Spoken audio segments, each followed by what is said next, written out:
माता के सामने बैठ करके 2 मिनट उनके चरणों में ध्यान लगा के स्वयं आप जो है उसको अनुभव कर सकते। उनकी माँ को साक्षात इसके दर्शन होते थे और माँ को स्वप्न में भी उन्होंने बोला था, इसलिए उनकी परिकल्पना के द्वारा यह मंदिर का निर्माण हुआ।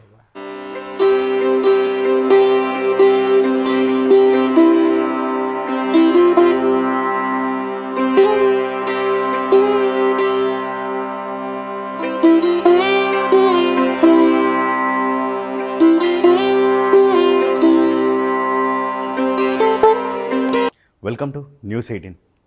ఈరోజు మనం చూస్తున్న ఈ టెంపుల్ సాక్షాత్తు అమ్మవారే కలలో కనిపించి ఈ ఆలయాన్ని నిర్మించామని అగర్వాల్ స్వీట్స్ వారికి చెప్పారు. వాళ్ళు అమ్మవారు సాక్షాత్తు కలలో కనిపించి చెప్పినందువల్లనే ఇక్కడ ఈ ఆలయాన్ని నిర్మించారు.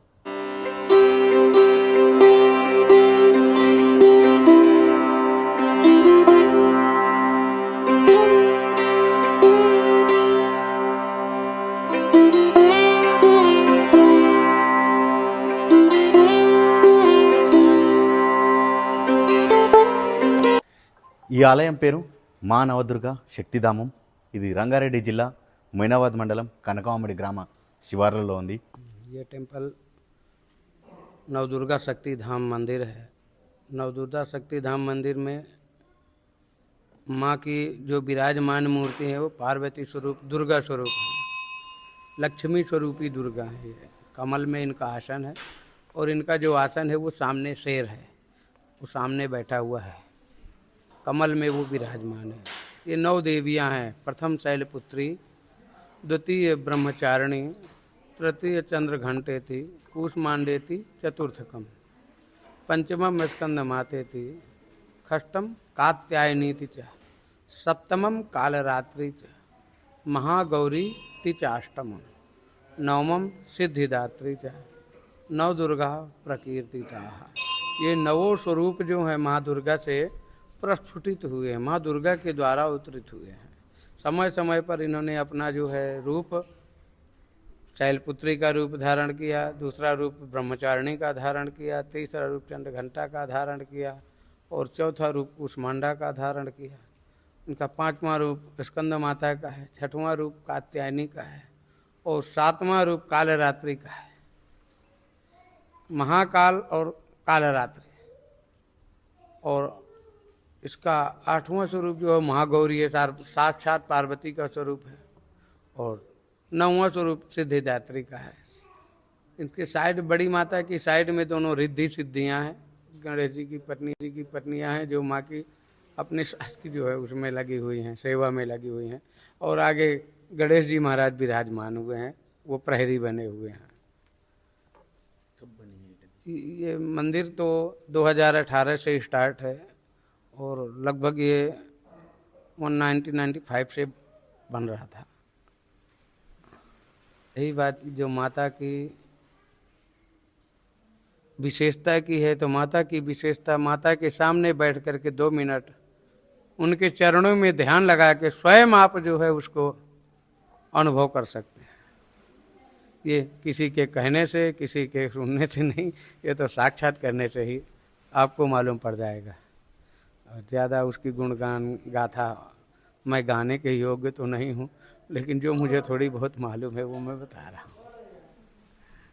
टेम्पल आगरा वाला स्वीट्स पारिवारिक ट्रस्ट का है। उनकी माँ को साक्षात इसके दर्शन होते थे और माँ को स्वप्न में भी उन्होंने बोला था, इसलिए उनकी परिकल्पना के द्वारा यह मंदिर का निर्माण हुआ। ఈ ఆలయాన్ని 1995లో నిర్మించాలని పూనుకొని 2018లో పూర్తి చేశారు. ఈ ఆలయం హైదరాబాద్ నుండి 30 కిలోమీటర్ల దూరంలో ఉంది. ఇది హైదరాబాద్ నుండి చేవెళ్ళ, వికారాబాద్ వెళ్ళే రోడ్డు మార్గంలో షాపూర్ గేట్ దగ్గర ఈ ఆలయం ఉంటుంది. ఈ ఆలయంలో అమ్మవారు 18 చేతులతో కలిగి ఉంటుంది. మరియు ఇక్కడ అమ్మవారి యొక్క 10 ప్రతిరూపాలు మనకు దర్శనమిస్తాయి. చిన్న చిన్న గుళ్ళ ఆలయం చుట్టుముట్టు ఏర్పాటు చేసిన చిన్న చిన్న గుళ్ళలో. అయితే ఇక్కడికి వచ్చే భక్తులకు అమ్మవారి ప్రసాదంతో పాటు ఒక పువ్వును మరియు ఒక రూపీ కాయిన్ను కూడా అమ్మవారికి దర్శనానికి వచ్చిన భక్తులకు అందించడం ఇక్కడ చాలా ప్రత్యేకం. అలాంటిదే నాకు కూడా అందించారు. అమ్మవారి ప్రసాదంలో భాగంగా కొంత స్వీట్ మరియు ఒక ఫ్లవర్ 1 రూపీ కాయిన్ను కూడా అందించారు. ఇక్కడ ఆహ్లాదకరమైన వాతావరణంతో పాటు అద్భుతమైన కట్టడాలు, మనం ఇతర రాష్ట్రాల్లో మహారాష్ట్ర లాంటి ఏరియాలలో చూసిన దేవుని విగ్రహాలు, మండపాలు, గుళ్ళు ఏ విధంగా అయితే ఉంటాయో ఇక్కడ కూడా అమ్మవారు సేమ్ అలాగే మనకు దర్శనమిస్తుంది. ఈ ఆలయం ప్రస్తుతం అగర్వాల్ స్వీట్స్ వారికి సంబంధించిన అగర్వాల్ ట్రస్ట్ ఆధ్వర్యంలో ఈ ఆలయం నడుస్తుంది. ఇక్కడ అమ్మవారికి ప్రత్యేకమైన పూజలు దసరా సమయాల్లో జరుగుతాయి. మీరు ఈ ఆలయాన్ని చూడాలనుకుంటే రంగారెడ్డి జిల్లా మొయినాబాద్ మండలం కనకామామిడి గ్రామ శివార్లలో మా నవదుర్గ టెంపుల్కి రండి. సాయి కుమార్, న్యూస్ 18 రంగారెడ్డి.